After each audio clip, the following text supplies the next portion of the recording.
안녕하세요. 꼬리와 발바닥입니다. 오늘은 일본 도쿄에 있을 때 방문했던 펜로스 카페에 대해 이야기해보려고 합니다.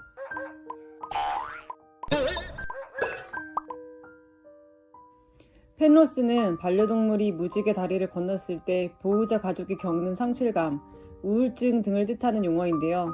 도쿄에는 도시민 하라주쿠에 반려동물과 이별한 사람들을 위한 공간이 있다고 해서 찾아가 봤습니다. 원래 유골함, 향초 등 반려동물 추모 제품을 제조, 판매하는 회사가 만든 곳인데요. 반려동물을 떠나보낸 이들이 직원들과 얘기를 하는데 다른 손님이 오면 이야기가 끊기고 그런 점 때문에 보호자들이 마음 편하게 있을 수 있는 공간을 마련했다고 합니다.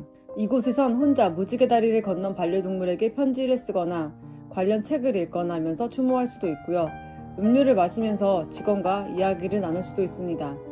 저희도 꿀꿀이를 보내고 난 뒤라 직원과 마음 편히 이야기할 수 있는 시간을 가졌는데요. 사실 친구나 지인을 붙들고 떠난 반려동물 이야기를 계속하기에는 마음이 어딘가 편치 않은 부분도 있었습니다.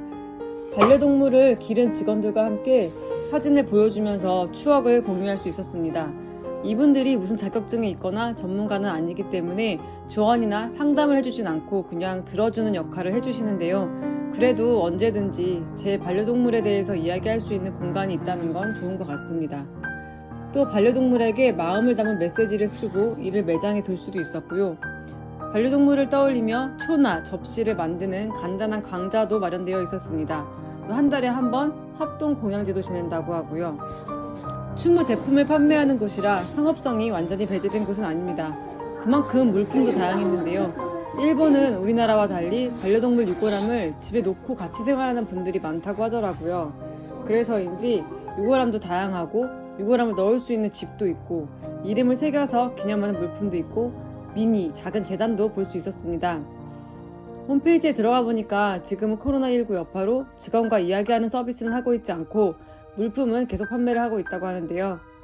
펜로스 카페는 일본에서도 이곳만 있다고 들었습니다. 반려동물 서비스가 다양한 일본에서도 이렇게 반려동물을 떠나보낸 사람들을 위한 서비스나 공간이 아직 많지는 않은 것 같아요. 하지만 떠나간 동물을 추억하고 싶을 때, 누군가와 이야기하고 싶을 때 찾아갈 수 있는 공간이 있다는 건 좋은 것 같습니다.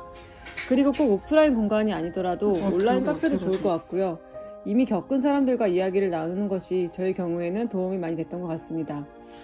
지금은 코로나 때문에 가지 못하지만 도쿄를 다시 가게 되면 방문해서 꿀꿀이를 추억하고 싶습니다.